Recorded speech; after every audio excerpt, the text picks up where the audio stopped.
Israël, c'est le futur. Enfin, c'est déjà le présent, mais c'est vraiment le futur. Tout est en boom ici. Les gens connaissent que le prix de l'immobilier qui explose, mais il n'y a pas que le prix de l'immobilier. Il y a l'éducation, la formation des gens, l'énergie des gens. Tout bouge, mais 1000 fois plus vite et plus loin qu'en France.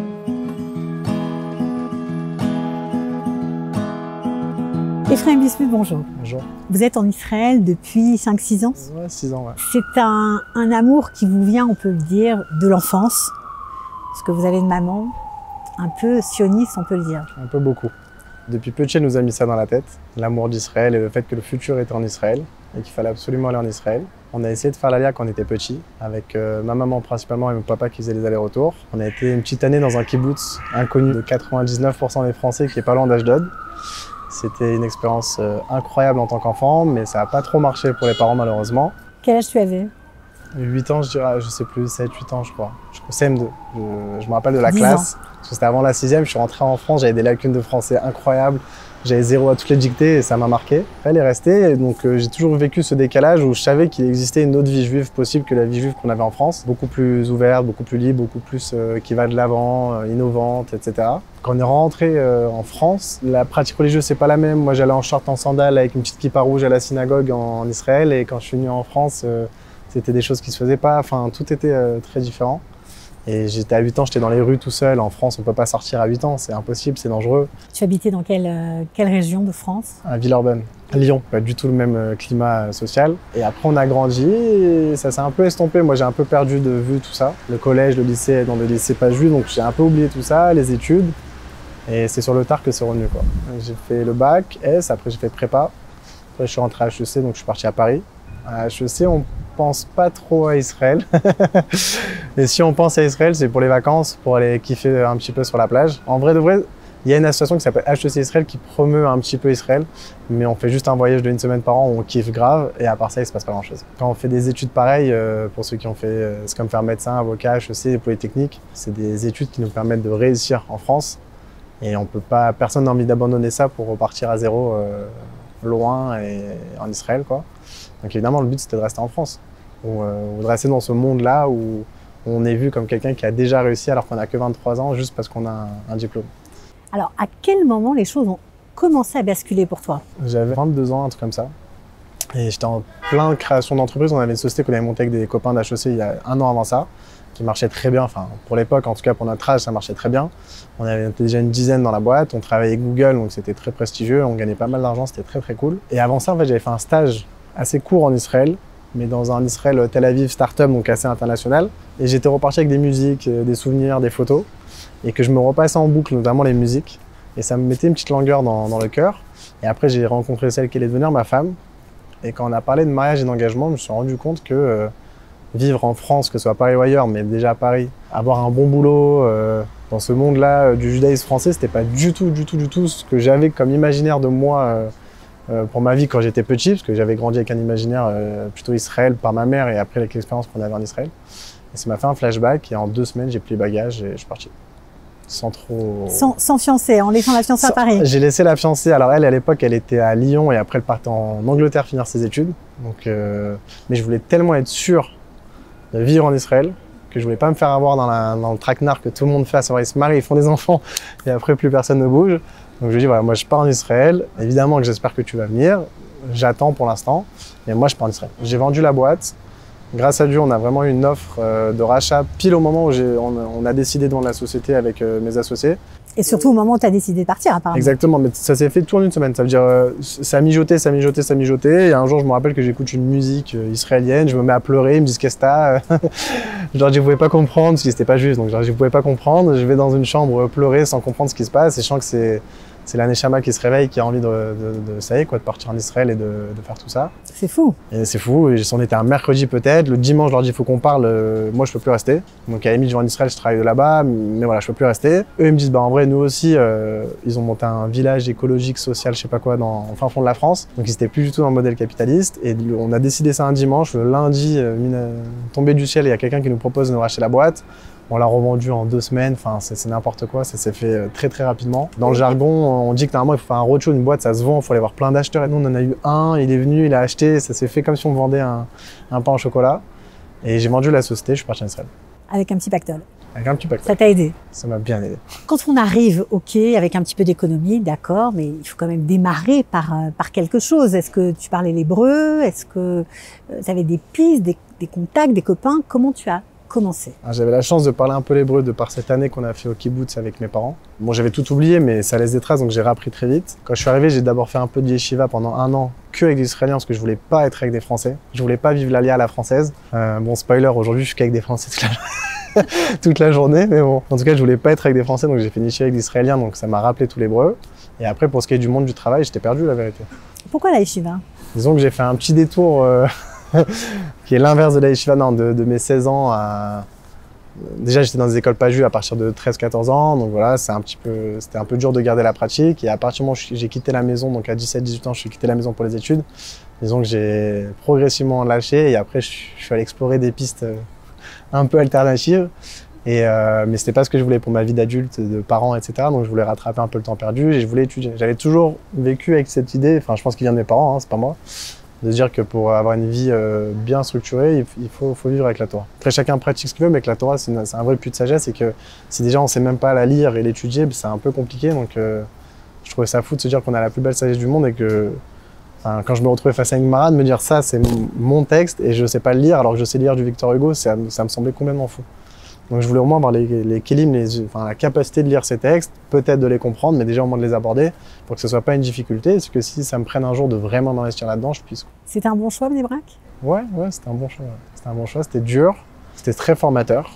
Et je suis content d'avoir vu cette partie-là du monde juif que beaucoup ignorent ou qu'on voit de l'extérieur et qu'on porte parfois un regard négatif sur eux, comme les non-juifs portent un regard négatif sur les juifs. Nous, les juifs, parfois, on porte un regard négatif sur les orthodoxes. Donc ça m'a permis de casser un petit peu ça, d'apprendre énormément et de me conforter dans l'idée que le judaïsme séfarade, c'est bien aussi.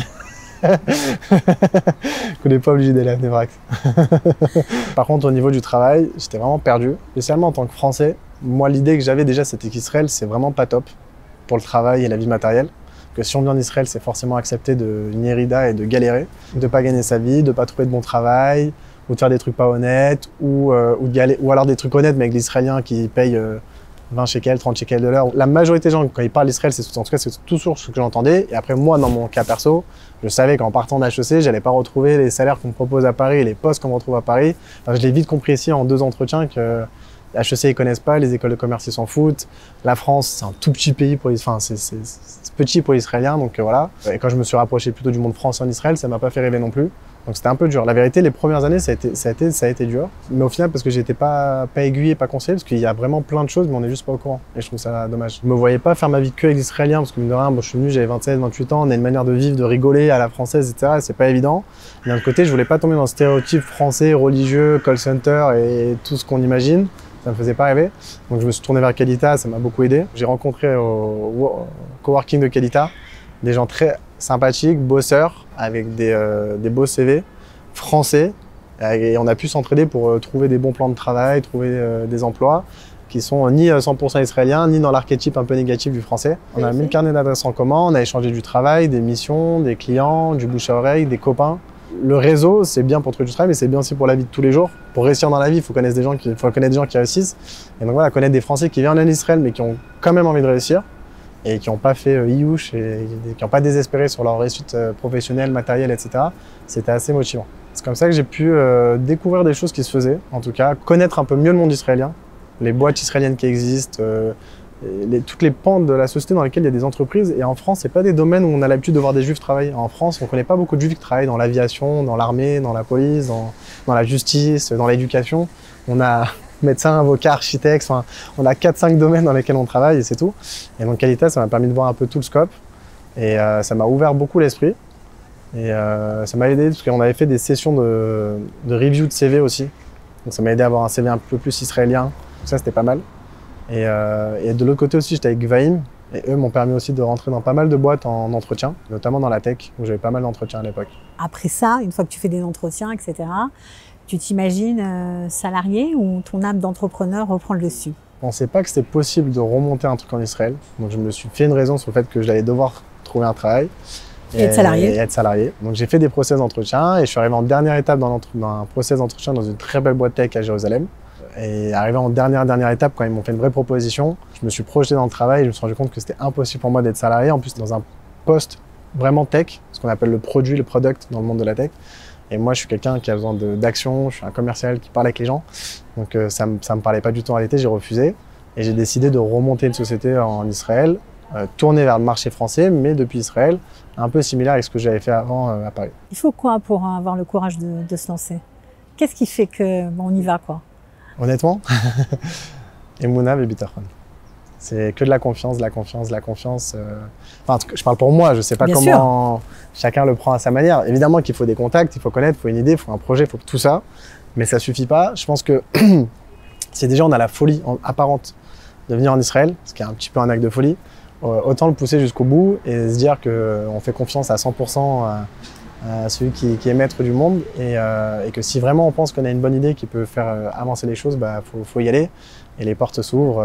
Si on y va avec une confiance à 200%, les portes s'ouvrent. Il y a 4 ans, j'étais encore seul en stade de réflexion pendant 6 mois là dans les bureaux de Qualita parce que c'était pas cher, quasiment gratuit, donc c'était le meilleur plan. Moi je partais, je pouvais pas trop dépenser, il fallait déjà que je lance l'activité. Je me rappelle, je passais des entretiens pour recruter des gens ici, etc. Donc ça c'était à 3 ans et demi, 4 ans et voilà, 4 ans après on a des bureaux à Jérusalem. Alors tout le monde n'est pas en Israël, on est une trentaine dans la société, mais on est déjà une quinzaine en Israël, là à Jérusalem. Voilà, c'est le début, mais ça va dans le bon sens. J'ai devant moi des exemples de gens qui sont venus à 0, à 10, à 20 ans, à 30 ans, à 40 ans, à 50 ans. Les premières années sont souvent difficiles, mais tout le monde, tout celui qui passe ces 2, 3, 4 ans finit par faire son petit trou et trouver sa voie et réussir très bien et parfois mieux qu'en France. Donc déjà, il n'y a pas d'âge, mais surtout le vrai message dont moi je suis convaincu et que je dis à mes amis ou à mes petits cousins qui sont un peu plus jeunes que moi en France, qui ont 18, 20 ans, qui sont à l'âge de début des études, je leur dis franchement, Israël c'est le futur.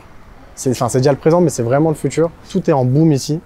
Les gens connaissent que le prix de l'immobilier qui explose, mais il n'y a pas que le prix de l'immobilier, il y a l'éducation, la formation des gens, l'énergie des gens, l'économie, tout bouge, mais 1000 fois plus vite et plus loin qu'en France. Quand je vais en France, j'ai l'impression d'aller dans une maison de retraite à l'échelle nationale. C'est-à-dire tout est lent, tout est calme, même dans le travail. Ici, il y a une énergie où je trouve qu'on fait en 1 an ce qu'on fait là-bas en 10 ans. Comment ça se fait, ça? Je sais pas si on peut tout dire à l'antenne, mais non, j'allais dire c'est parce qu'on est juif, mais c'est parce qu'on est connecté à la source de vie, donc on est vivant. Plus on est proche de la source de vie, plus il y a de l'énergie. On a l'épicentre énergétique du monde. Donc c'est ici que l'énergie elle arrive, et après elle se dispatche. Et en France, on a toujours vu les juifs, partout dans le monde, les juifs ont réussi. Mais ici, il n'y a que des juifs. Par exemple, pour les gens qui me disent en Israël c'est difficile, moi je leur explique qu'en fait en Israël c'est pas difficile, c'est juste qu'on est tellement habitué à la facilité en France, qu'ici c'est juste normal. Vous allez en Afrique c'est 1000 fois plus dur, aux États-Unis c'est très dur aussi, en Asie c'est encore plus dur aussi. C'est juste que la France c'est tellement un cocon protégé, mais c'est se mentir que de faire grandir ses enfants dans un cocon dont on sait qu'il va pas tenir encore longtemps. Et il faut mieux les jeter dans le grand bain ici. Et je trouve que la beauté avec Israël c'est qu'au pire on s'en sortira toujours. Et si on réussit pas et qu'on ne devient pas le grand je sais pas quoi, on a au moins la possibilité, la chance de vivre chez soi avec des copains juifs, dans un environnement agréable, une vie qui va de l'avant, du sourire, de la joie. Enfin, donc on est sûr de gagner là-dessus et peut-être en plus on peut bien réussir. Donc on est sûr de tout gagner, quoi. C'est fini les stéréotypes sur Israël? Malheureusement non. Non, malheureusement non. Je vois qu'on a un décalage quand je reparle avec des amis en France ou de la famille en France, je vois qu'on est vraiment en décalage.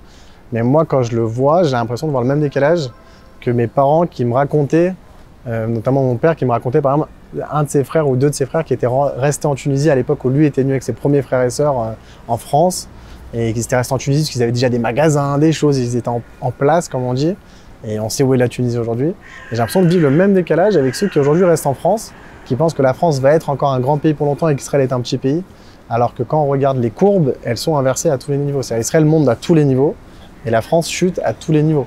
Donc on laisse juste 20 ans passer et à la fin, Israël c'est une superpuissance et la France elle est même plus dans le décor, quoi. Moi je pense que même si on est passionniste, pas religieux, qu'on s'en fout à la limite d'être en Israël, alors j'ai quelqu'un dans ma famille, je vais pas le citer parce que je veux pas qu'il se reconnaisse, mais qui se sent avoir aucun lien avec les juifs et Israël, même s'il est juif. Et parfois je lui dis, mais tu sais, même professionnellement, même pour les copains que tu vas avoir, l'ouverture d'esprit, le dynamisme, la richesse culturelle, il y a des gens, je suis allé dans un parc de kangourous avec ma femme, j'ai parlé à un Indien qui venait de je sais pas tout d'Inde, qui m'a fait un cours sur les kangourous, qui est en Israël parce qu'il a rencontré une Israélienne en Inde. On rencontre des gens dans des domaines tous différents les uns que les autres. C'est ça qui est extraordinaire. Des langues, des gens, je sais même pas que c'est des pays, bon, est-ce qu'on a déjà entendu parler du Kazakhstan en France? Non, ici il y a des juifs du Kazakhstan, enfin... ça boue tout le temps. Les gens ici, à minuit, on est dans les embouteillages. C'est-à-dire que quand on croit qu'on est actif, parce que voilà, parfois je viens d'Afula, parce que j'habite à Afula, et je viens à Géo au bureau, et parfois je pars à 5h du mat, et je me retrouve dans un bouchon, et je me dis, attends, mais moi je pensais être les rares mecs qui se réveillent à 4h du mat, c'est super motivé pour aller travailler, je suis dans un bouchon, mais rends-toi compte à quel point tout le monde est très très chaud ici à tous les niveaux. Dans la Torah, dans le travail, dans la musique, il y a une créativité de malade, voilà, ici c'est les festivals israéliens du cinéma, c'est incroyable. Donc je trouve vraiment que ouais, non, c'est d'une vitalité extraordinaire, quoi.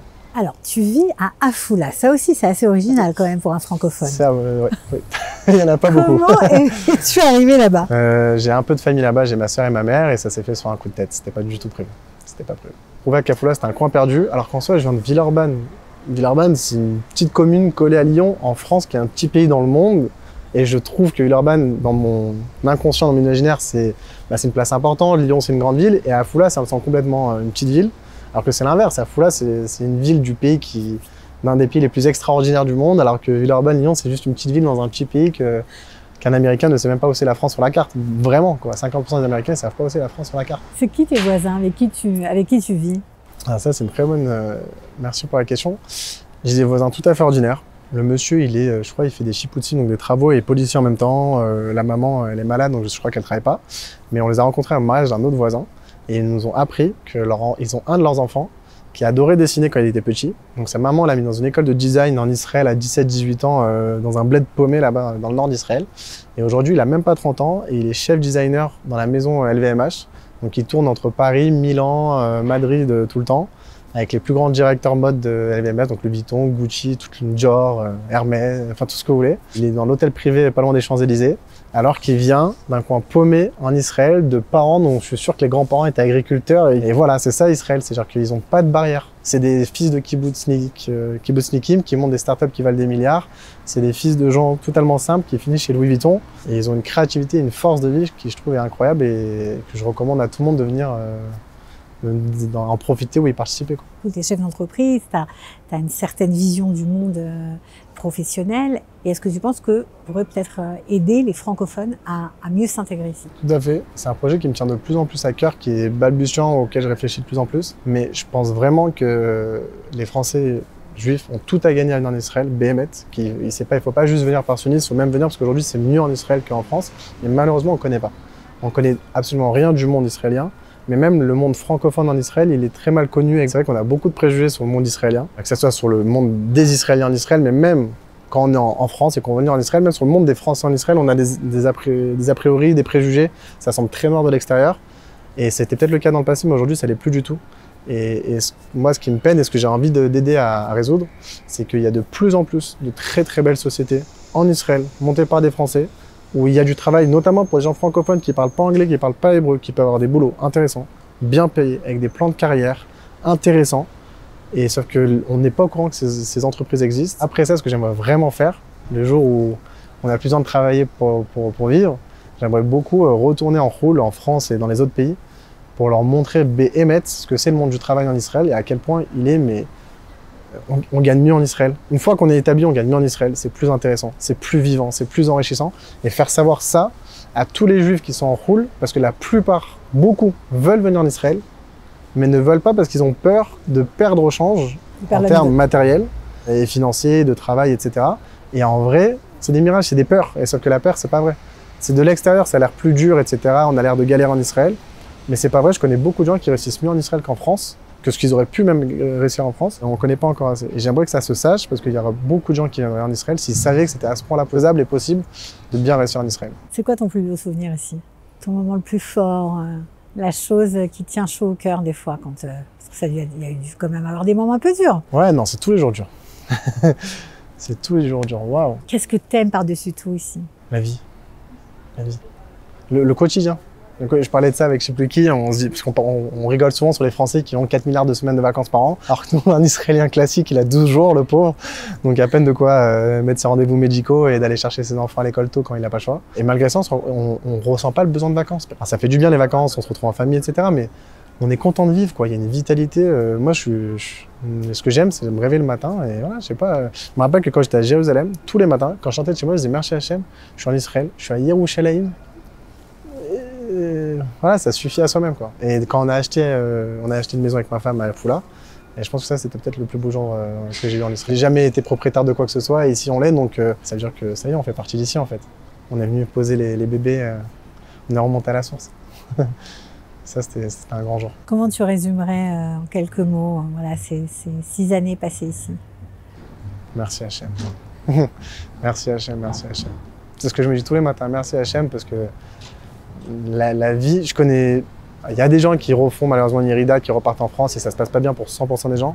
Mais j'ai une fois un ami en France qui m'a fait une remarque qui m'a fait prendre conscience de la chance qu'on avait. Il m'a dit, je connais beaucoup de gens en Israël, enfin français qui ont fait l'Aliyah en Israël, pour qui de l'extérieur ça a l'air dur. Mais à chaque fois que je leur demande est-ce qu'ils seraient prêts à revenir en France, ils me disent tous, même pas en rêve, jamais de la vie. C'est la preuve qu'il y a forcément quelque chose en Israël. Et c'est un copain à moi qui est dentiste, qui gagne énormément en France, qui m'a dit ça et qui sent que malgré la difficulté, il semblerait qu'il y ait quelque chose ici. Donc merci Hachem, merci la vie. Venez voir, venez tester.